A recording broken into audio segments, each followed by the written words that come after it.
नमस्कार दर्शक बंधु शुभ संध्या एबी चैनल स्वागत जनाऊँगी आपण को। आज हूँ 20 तारीख शनिवार। आज मु आपण पाखक देश तथा विदेशर बछा बछा गुरुत्वपूर्ण खबर को नहीं आसी। जो खबर गुड़िक आपण जाना निहाती दरकार। भिडियोटी को शेष पर्यंत देखंतु। जदि यही चैनल को नुआ करी देखुचंती दयाकोरी सब्सक्राइब करी पाखरे थिबा बेल आइकन को दबे दियंतु। तो डेरी न करी एबे खबर उपरे नजर पकांतु। अपडेट रही ओडिया चलचित्र विकास पई खूब शीघ्र प्रणयन हब स्वतंत्र पुलिस। राज्य में नुआ सरकार आसिबा परे प्रथम थर चलचित्र महासंघ बैठक करथिले शिल्प मंत्री और सचिव। या परे ओडिशा चलचित्र भाग्य बदलिबो बोली अनेक मनरे आशा संचार होईछि। यारी भितरे चलचित्र विकास लगी मुंड टेकिछि ओडिशा चलचित्र महासंघ। ओडिशा सिनेमार पूर्ण उद्धार पई तत्परता बदल कि ओडिशा चलचित्र भाग्य। राज्य में नुआ सरकार आसिबा परे आशा संचार होईछि। एकाठी होईछि प्रयोजक निर्देशक कलाकार लेखक टेक्नीशियन गठन हैला परे ओडिशा चलचित्र महासंघ राज्य में चलचित्र नीति अधिक सिनेमा हॉल निर्माण कलाकार कुशली अणुकुशली कारीगर मानक दक्षता विकास स्वास्थ्य बीमा और ओडिया चलचित्र को सब्सिडी और कलिंग स्टूडियो रे पुनर्निर्माण उपरे गुरुत्व देवाक योजना करिछि महासंघ। आज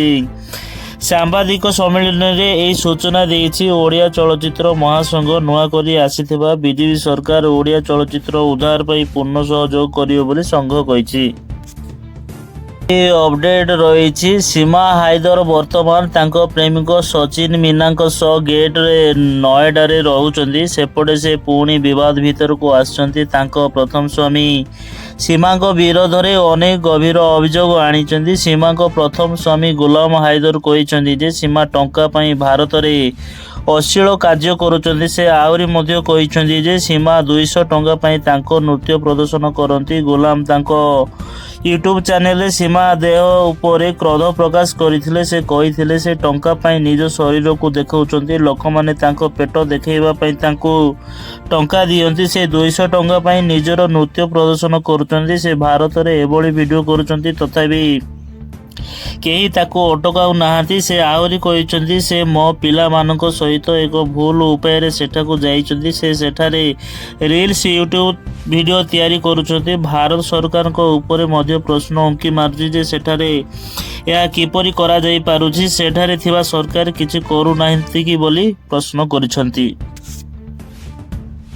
परवर्ती अपडेट रही समाज डिजिटल डेस्क ऑस्कर विजेता चलचित्र आईआर अभिनेता दक्षिण भारतीय सुपरस्टार रामचरण नाँ रे जोड़ी होती आउ एक सफलता। मेलबर्न भारत चलचित्र महोत्सव रे रामचरण को भारतीय कला और संस्कृति राष्ट्रदूत पुरस्कार रे सम्मानित करा जिवो। प्रथमे भारतीय भाव से यह प्रतिष्ठित सम्मान रे सम्मानित हेबे। आईएफसी विक्टोरियन राज्य सरकार द्वारा प्रतिवर्ष आयोजित होता आनुष्ठानिक चलचित्र महोत्सव चलित वर्ष यह अगस्त 15 रु 24 पर्यंत चलिबो। इंडियन फिल्म फेस्टिवल मेलबर्न रे एथर रामचरण को राष्ट्रदूत अतिथि घोषणा करिछि। एथिसह भारतीय सिनेमा रे तांको उल्लेखनीय अवदान पई अभिनेता को भारतीय कला और संस्कृति राष्ट्रदूत पुरस्कार रे सम्मानित करा जिवो। भारतीय सिनेमार प्रथम अभिनेता भावे से यही सम्मान पाइबे। अपडेट रही टीम इंडिया ऑलराउंडर खिलाड़ी हार्दिक पांड्या और तांको पत्नी नताश अलगा हो जाइछंती। उभय गतकाली अलगा होता बाबद सोशल मीडिया रे एक पोस्ट शेयर करी सूचना देइथिले। नताश और हार्दिक एक सोशल मीडिया पोस्ट लिखिथिले जे उभय पारस्परिक सम्मति सहित अलगा हो जाइछंती। नताश निज नामरू पांड्या हटेबा सह स्वामी सबु फोटो हटै देइथिले। याकु देखिया परे दुहींको मध्यरे किछि ठीक नथिबा नै चर्चा आरंभ होता। तेबे दुहे अलगा होते भी निज पुओ अगस्त्या पई माता पिता भावे दायित्व तुलेबे जणाइछंती हार्दिक नताशा। तेबे अलगा होता विषय रे घोषणा करिया परे नताश एक फोटो पोस्ट करिछंती। फोटो रे पुओ अगस्त्या खेलुथिबार नजर आछंती। कुआ जाइछि जे नताश एबे सर्बिया रे थिबा निज बाप घर को चली जाइछंती। ରହିଛି ଭାରତୀୟ ରେଳ ହେଉଛି ବିଶ୍ୱର ଚତୁର୍ଥ ବୃହତ୍ତମ ରେଳ ନେଟୱାର୍କ। ପୁରା ଦେଶରେ 68,000 କିମିରୁ ଦୀର୍ଘ ରେଲୱେ ଟ୍ରାକ୍ ବିଛାଯାଇଛି। ଭାରତରେ ରେଳବାଇକୁ ଲାଇଫ୍ ଲାଇନ୍ କୁହାଯାଏ, ଯେଉଁଥିରେ ପ୍ରତିଦିନ ପାଖାପାଖି 22,000 ଟ୍ରେନ୍ ଯାତାୟାତ କରୁଛନ୍ତି। ଏହି ଟ୍ରେନ୍ ପ୍ରତିଦିନ 2.5 କୋଟି ଯାତ୍ରୀଙ୍କୁ ନେଇ ଚଳାଚଳ କରିଥାଏ। କେବଳ ଏତିକି ନୁହେଁ, 28 ଲକ୍ଷ ଟନ୍ରୁ ଅଧିକ ସାମଗ୍ରୀ ମଧ୍ୟ ପରିବହନ କରାଯାଇଥାଏ। ଏସବୁ ପରେ ବି ଭାରତରେ ରେଳ ଦୁର୍ଘଟଣା ସବୁଠାରୁ ଗମ୍ଭୀର ସମସ୍ୟା ଅଟେ, ଯାହା ଦଶନ୍ଧି ଧରି ଲାଗି ରହିଛି। ଗତକାଲି ଉତ୍ତରପ୍ରଦେଶରେ ଗଣ୍ଡାରେ ଏକ ବଡ଼ ଟ୍ରେନ୍ ଦୁର୍ଘଟଣା ହୋଇଛି। ଚଣ୍ଡିଗଡ଼ରୁ ଦିବ୍ରୁଗଡ଼କୁ ଯାଉଥିବା ଦିବ୍ରୁଗଡ଼ ଏକ୍ସପ୍ରେସରେ କୋଚ୍ ଟ୍ରାକ୍ରୁ ଖସି ଯାଇଥିଲା। ଲୋକଙ୍କ ସୁରକ୍ଷା ନେଇ ବାରମ୍ବାର ପ୍ରଶ୍ନ ଉଠୁଥିବା ବେଳେ ଏହି ରେଳ ଦୁର୍ଘଟଣା ବାରମ୍ବାର ହେଉଛି। ଟ୍ରେନ୍ ଦୁର୍ଘଟଣା ରେଳବାଇର ସୁରକ୍ଷା ଉପରେ ବାରମ୍ବାର ପ୍ରଶ୍ନବାଚୀ ସୃଷ୍ଟି କରୁଛି। ଅପଡେଟ୍ ରହିଛି। ଆସନ୍ତା 23 ତାରିଖରେ ଅର୍ଥମନ୍ତ୍ରୀ ନିର୍ମଳା ସୀତାରମଣ ଚଳିତ ଆର୍ଥିକ ବର୍ଷର ପୂର୍ଣ୍ଣାଙ୍ଗ ବଜେଟ୍ ଉପସ୍ଥାପନ କରିବେ। ନିବେଶକଙ୍କ ଅନୁମାନ ଏଥର ସରକାର ଭିତ୍ତିଭୂମି ବିନିର୍ମାଣ, ବିତ୍ତୀୟ ଶୃଙ୍ଖଳା, ନିଯୁକ୍ତି ଏବଂ ସାମାଜିକ ବ୍ୟୟ ଉପରେ ଯଥେଷ୍ଟ ଧ୍ୟାନ ଦେଇପାରନ୍ତି। ଏକ ନିରନ୍ତର ଏବଂ ଜଳବାୟୁ ଅନୁକୂଳ ଭିତ୍ତିଭୂମି ବିନିର୍ମାଣ ପାଇଁ ସ୍ଥାନୀୟ ଉପାଦାନ ଆବଶ୍ୟକତା ବୃଦ୍ଧି ଏବଂ ଏମ୍ଏସ୍ ଗୁଡ଼ିକ ପାଇଁ ଋଣ ଅଭାବ ପୂରଣ ନେଇ କିଛି ଘୋଷଣା ହୋଇପାରେ ବୋଲି ଅନୁମାନ ରହିଛି। ପରବର୍ତ୍ତୀ ଅପଡେଟ୍ ରହିଛି। ବିଶ୍ୱବ୍ୟାପୀ ଆଜି ମାଇକ୍ରୋସଫ୍ଟ ସେବାରେ ଦେଖାଯାଇଥିବା ବିଭ୍ରାଟର ପ୍ରଭାବ ଭାରତ ଉପରେ ମଧ୍ୟ ପଡ଼ିଛି। ଏଥିଯୋଗୁଁ ଦେଶରେ 200ରୁ ଅଧିକ ବିମାନ ବାତିଲ ହୋଇଛି। ଏଥିରେ 192ଟି ବିମାନ ଇଣ୍ଡିଗୋରେ ରହିଛି। ସାଇବର ସିକ୍ୟୁରିଟି ସେବା ପ୍ରଦାନ କରୁଥିବା କମ୍ପାନୀ କ୍ରାଉଡଷ୍ଟ୍ରାଇକ୍ ସଫ୍ଟୱେୟାର ଅପଡେଟ୍ କାରଣରୁ ମାଇକ୍ରୋସଫ୍ଟ ୱିଣ୍ଡୋଜ୍ କାମ କରିନଥିଲା। ଏଥିଯୋଗୁଁ ବିମାନ ସେବାଠାରୁ ଆରମ୍ଭ କରି ବ୍ୟାଙ୍କ ଏବଂ ଖବର ପ୍ରସାରଣ, ଷ୍ଟକ୍ ମାର୍କେଟ ସେବା ଆଦି ଗୁରୁତର ଭାବେ ପ୍ରଭାବିତ ହୋଇଛି। ଅପଡେଟ୍ ରହିଛି। ଦେଶର ପ୍ରମୁଖ ସ୍ମାର୍ଟଫୋନ୍ ବ୍ରାଣ୍ଡ ତଥା ଗ୍ଲୋବାଲ ଆଇକୋନିକ୍ ଟେକ୍ନୋଲୋଜି କମ୍ପାନୀ ଅନରତ ବହୁ ପ୍ରତୀକ୍ଷିତ 200 ସିରିଜ୍ ଏବଂ 5G ଏବଂ ଅନର 200 5G ମଡେଲର ସର୍ବଭାରତୀୟ ଉନ୍ମୋଚନ ନିକଟରେ ହୋଇଯାଇଛି। ଏପରିକି କମ୍ପାନୀର ସ୍ୱୀକୃତିପ୍ରାପ୍ତ distributor SA Infosys private limited ଆନୁକୂଲ୍ୟରେ ଏହି ସିରିଜକୁ ଓଡ଼ିଶା ବଜାରରେ ପ୍ରବେଶ କରାଯାଇଛି। ଏହି ପରିପ୍ରେକ୍ଷୀରେ ଗତକାଲି ଏସ୍ଏ ଇନଫୋସିସ୍ ପ୍ରାଇଭେଟ୍ ଲିମିଟେଡ୍ ପକ୍ଷରୁ ଏକ ସ୍ୱତନ୍ତ୍ର ଅନାବରଣ ଉତ୍ସବର ଆୟୋଜନ କରାଯାଇଥିଲା। ଅପଡେଟ୍ ରହିଛି। ଚାଷ ଜମିରେ ନାହିଁ ଯେତିକି ବର୍ଷା ହେଉଛି ତାହା ନିଆଟିଆ ସ୍ଥିତିକୁ ଭରଣା କରିପାରୁନି। ଏବେ ବି ରାଜ୍ୟରେ ମୌସୁମୀ ବର୍ଷା 27% ନିଅଣ୍ଟିଆ ରହିଛି। 17 ଜିଲ୍ଲାରେ ବର୍ଷା କମ୍ ରହିଛି। ଉତ୍ତର ଓଡ଼ିଶା ସ୍ଥିତି ଚିନ୍ତାଜନକ। ଆଗେଇ ପାରୁନି ଚାଷ କାମ। ଧାନ ବୁଣିବା ପାଇଁ ଚାଷୀ ବର୍ଷାକୁ ଚାହିଁ ବସିଛି। ଜୁନ୍ 1ରୁ ଆଜି ସୁଦ୍ଧା ରାଜ୍ୟରେ ହାରାହାରି 288 ମିଲିଲିଟର ବର୍ଷା ହୋଇଛି। ସବୁଠୁ ଚିନ୍ତାଜନକ ସ୍ଥିତି ବାଲେଶ୍ୱର ଜିଲ୍ଲାରେ। ବାଲେଶ୍ୱରରେ 60% ବର୍ଷା ଅଭାବ ସ୍ଥିତି ଦେଖିବାକୁ ମିଳିଛି। ମୟୂରଭଞ୍ଜରେ 56%, ଭଦ୍ରକରେ 57%, ସୁନ୍ଦରଗଡ଼ରେ 43%, କେନ୍ଦୁଝରରେ 41%। ବର୍ଷା ନିଅଣ୍ଟିଆ ରହିଛି। କେନ୍ଦ୍ରାପଡ଼ାରେ 41%, ଅନୁଗୁଳରେ 43%, ଯାଜପୁରରେ 48%, ପୁରୀରେ 38%, ଝାରସୁଗୁଡ଼ାରେ 35%, କଳାହାଣ୍ଡିରେ 36%, ବଲାଙ୍ଗୀରରେ 32%। ବର୍ଷା କମ୍ ରହିଛି।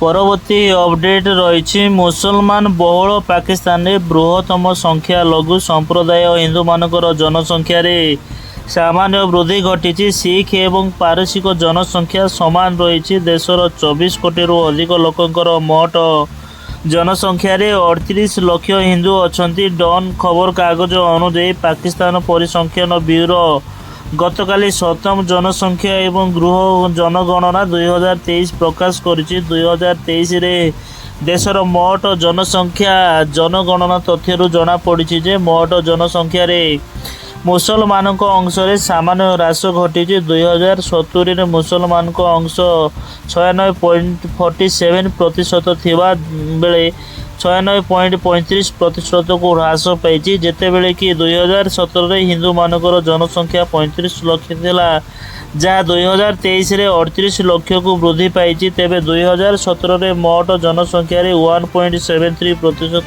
ଅଂଶ 2023ରେ 1.61%କୁ ହ୍ରାସ ପାଇଛି। ପରବର୍ତ୍ତୀ ଅପଡେଟ୍ ରହିଛି ଗଞ୍ଜାମ ଜିଲ୍ଲା ବେଲଗୁଣ୍ଡା ବ୍ଲକ ଟିକରପଡ଼ା ଗ୍ରାମରେ ଖେଳି ଯାଇଛି ଆତଙ୍କ। ଗ୍ରାମରେ କିଛି ଦିନ ହେଲା ଝାଡ଼ା ବାନ୍ତି ବ୍ୟାପିଥିବା ବେଳେ 5 ଦିନ ମଧ୍ୟରେ ଝାଡ଼ା ବାନ୍ତିର ଆକ୍ରାନ୍ତ ହୋଇ 2 ଜଣ ବୃଦ୍ଧ ମୃତ୍ୟୁବରଣ କରିଥିବା ବେଳେ 50ରୁ ଉର୍ଦ୍ଧ୍ୱ ବ୍ୟକ୍ତି ଆକ୍ରାନ୍ତ ହୋଇଥିବା ସୂଚନା ମିଳିଛି। ଆଜି ବ୍ରହ୍ମପୁରରୁ ଏକ 7 ଜଣିଆ ଡାକ୍ତରୀ ଦଳ ଗ୍ରାମରେ ପହଞ୍ଚି ତଦନ୍ତ କରି ଫେରିଛନ୍ତି। ସେଥିରୁ ଆଜି ସୁଦ୍ଧା 30 ଜଣ ସୁସ୍ଥ ହୋଇ ଘରକୁ ଫେରିଥିବା ବେଳେ 20ରୁ ଉର୍ଦ୍ଧ୍ୱ ବ୍ୟକ୍ତି ବିଭିନ୍ନ ମେଡିକାଲରେ ଘରୋଇ ଚିକିତ୍ସିତ ହେଉଥିବା ସୂଚନା ମିଳିଛି। ମୃତ ବୃଦ୍ଧ 2 ଜଣ ହେଲେ ଗ୍ରାମରେ ଦେବଗଡ଼ ଏବଂ କନ୍ଦ ସାହୁ। ଅପଡେଟ୍ ରହିଛି ମଦ୍ୟପ ସ୍ୱାମୀର ନାରକୀୟ କାଣ୍ଡ। ନିଶାସକ୍ତ ଅବସ୍ଥାରେ ସ୍ତ୍ରୀକୁ ଠେଙ୍ଗାରେ ପିଟି ହତ୍ୟା କରିଛି। ଗତକାଲି ବିଳମ୍ବିତ ରାତିରେ ଘଟଣା ଘଟିଛି ବାଲେଶ୍ୱର ଜିଲ୍ଲା ଓପଦା ବ୍ଲକ ଅଘିରାପଦା ପଞ୍ଚାୟତ ଚିଞ୍ଚିଡ଼ା ସିଂହ ସାହି ଗ୍ରାମରେ। ମୃତକ ହେଉଛନ୍ତି ଜାନୁ ସିଂ। ଅଭିଯୁକ୍ତ ହତ୍ୟାକାରୀ ସ୍ୱାମୀ ପାଣ୍ଡୁ ସିଂ। ଏନେଇ ଜାନୁ ସିଂଙ୍କ ଭଉଣୀ ଓପଦା ଥାନାରେ ଅଭିଯୋଗ କରିବା ପରେ ଘଟଣାସ୍ଥଳରେ ଥାନା ଅଧିକାରୀ ସଦଳ ବେଳେ ପହଞ୍ଚି ଆସାମୀକୁ ଅଟକ ରଖି ତଦନ୍ତ କରୁଛନ୍ତି। ଖବର ଅନୁସାରେ କିଛି ବର୍ଷ ପୂର୍ବରୁ ପାଣ୍ଡୁ ସିଂ ସେହି ଗ୍ରାମର ଜାନୁ ସିଂଙ୍କୁ ପ୍ରେମ ବିବାହ କରିଥିଲେ। ତେବେ ବିବାହର କିଛି ଦିନ ପରେ ପାଣ୍ଡୁ ମଦ ନିଶାରେ ଆସି ସ୍ତ୍ରୀକୁ ସବୁବେଳେ ମାରପିଟ କରୁଥିଲେ। ସେଭଳି ଗତକାଲି ବିଳମ୍ବିତ ରାତିରେ ପାଣ୍ଡୁ ମଦ ନିଶାରେ ଆସି ଜାନୁ ସିଂଙ୍କୁ ପିଟି ମାରି ଦେଇଥିବାର ସୂଚନା ମିଳିଛି। ଆଗରୁ ପାଣ୍ଡୁ ସିଂ ମଦ୍ୟପାନ କରି ପତ୍ନୀର ହାତକୁ ଭାଙ୍ଗି ଦେବା ସହ ଅନେକ ସମୟରେ ଗାଳି ଗୁଳଜ କରୁଥିଲେ। ଆଜି ସକାଳେ ଖବର ପାଇ ଓପଦା ଆଇଆଇସି ଶ୍ରବଣ କୁମାର ମହାରଣା ଘଟଣାସ୍ଥଳରେ ପହଞ୍ଚି ତଦନ୍ତ ଆରମ୍ଭ ଚଳାଇଛନ୍ତି।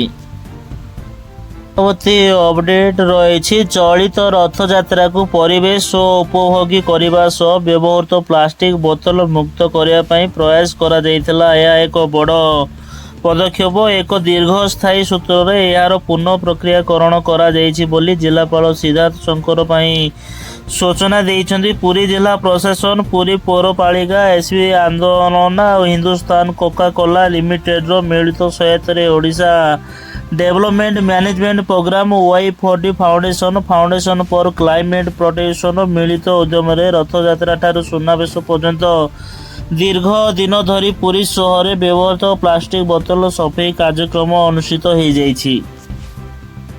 ପରବର୍ତ୍ତୀ ଅପଡେଟ୍ ରହିଛି ସ୍ୱାମୀର ମୃତ୍ୟୁ ପରେ ଜନ୍ମିତ 2 ଶିଶୁଙ୍କୁ ପର କରିଦେଇଛି ମା। କଳାହାଣ୍ଡି ଜିଲ୍ଲା ଜୟପାଟଣା ବ୍ଲକ ଅନ୍ତର୍ଗତ ଧନଶୁଳି ପଞ୍ଚାୟତ ଛତା ବାନ୍ଦୁଗୁଡ଼ା ଗାଁରେ ଦେଖିବାକୁ ମିଳିଛି ଏଭଳି ଘଟଣା। ଜେଜେମାଙ୍କ ଭରସାରେ ଏବେ 2 ଶିଶୁଙ୍କ ଭବିଷ୍ୟତ। ଆଜିର ଶେଷ ଅପଡେଟ୍ ରହିଛି ମାଲକାନଗିରି ଜିଲ୍ଲାରେ ପ୍ରବଳ ବର୍ଷା ପ୍ରଭାବରେ ବିଭିନ୍ନ ନଦୀର ଜଳସ୍ତର ବଢ଼ିବାରେ ଲାଗିଛି। କାଲି ରାତିଠାରୁ ମାଲକାନଗିରି ଜିଲ୍ଲାରେ ପ୍ରବଳ ବର୍ଷା ଲାଗି ରହିଛି। ଏହା ଫଳରେ ଜନଜୀବନ ଅସ୍ତବ୍ୟସ୍ତ ହୋଇପଡ଼ିଛି। ପଟେରୁ ନଦୀର ବନ୍ୟା ଆସିବା ସହିତ ପୋଲ ଉପରେ 4 ଫୁଟ ଉଚ୍ଚର ପାଣି ପ୍ରବାହିତ ହେଉଛି। ଏଥିଯୋଗୁଁ ମାଲକାନଗିରିରୁ ମୋଟୁ 226 ଜାତୀୟ ରାଜପଥରେ ଯୋଗାଯୋଗ ବିଚ୍ଛିନ୍ନ ରହିଛି। ସେହିପରି କାଗୁରକେଣ୍ଡା ଓ ଏଭିଏମ୍ 90 ପୋଲ ଉପରେ ମଧ୍ୟ ପାଣି ଚାଲିଛି। ସେପଟେ ଆଜି ଓଡ଼ିଶା ଛୁଇଁବ ବଙ୍ଗୋପସାଗରରେ ସ୍ପଟ ଅବପାତ। ବର୍ତ୍ତମାନ ଅବପାତ ବେଙ୍ଗଲ ଉପକୂଳ ଓ ଉତ୍ତର ଆନ୍ଧ୍ର ଉପକୂଳରେ ଅଛି। ଗତ 6 ଘଣ୍ଟା ଧରି 4 କିମି ବେଗରେ ଗତି କରୁଛି ଅବପାତ। ପୁରୀ ଠାରୁ 40 କିଲୋମିଟର ଏବଂ ଗୋପାଳପୁର ଠାରୁ 60 କିଲୋମିଟର ଦୂରରେ ରହିଛି ଅବପାତ। ଏହା ଅଧିକ ଘନୀଭୂତ ହୋଇ ପୁରୀ ନିକଟ ଚିଲିକା ହ୍ରଦରେ ସ୍ଥଳଭାଗ ଛୁଇଁବ। ଏହି ସମୟରେ ପବନର ବେଗ ଘଣ୍ଟା ପ୍ରତି 45ରୁ 55 କିଲୋମିଟର ରହିବ। ନମସ୍କାର।